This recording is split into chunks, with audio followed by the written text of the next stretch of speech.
شام بخیر کدبانوانی عزیز با کانال کلچقند خوش آمدید. طرز تهیه پلاوی تاکی.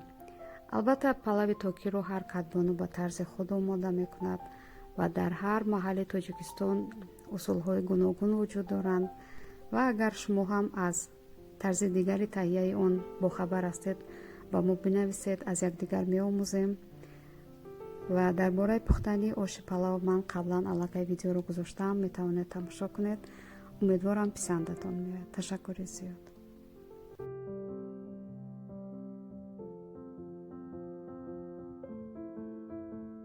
برگ تاک رو به مدت 10 دقیقه در آب جوش آماده تر میکنیم.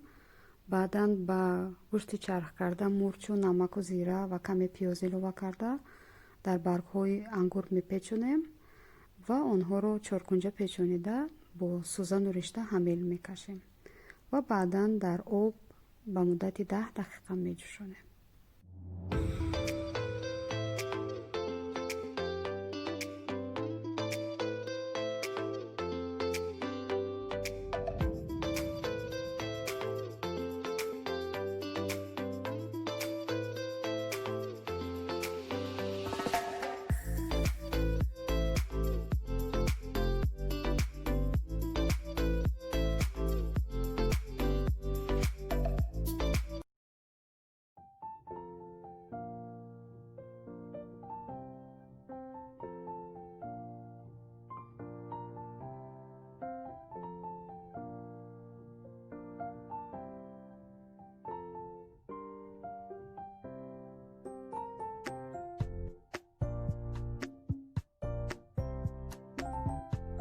خوب پلاوی تاکی آماده شد.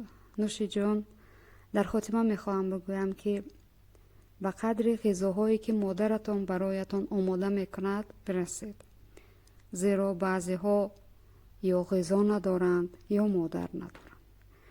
به قدر هرچی که دارید برسید، زیرا خوشبختی به قدر داشته ها رسیدن است. باقی خداوند نگهبان ما و شما. شبتان خوش. تا ویدیوی دیگر. خداوند نگهبان.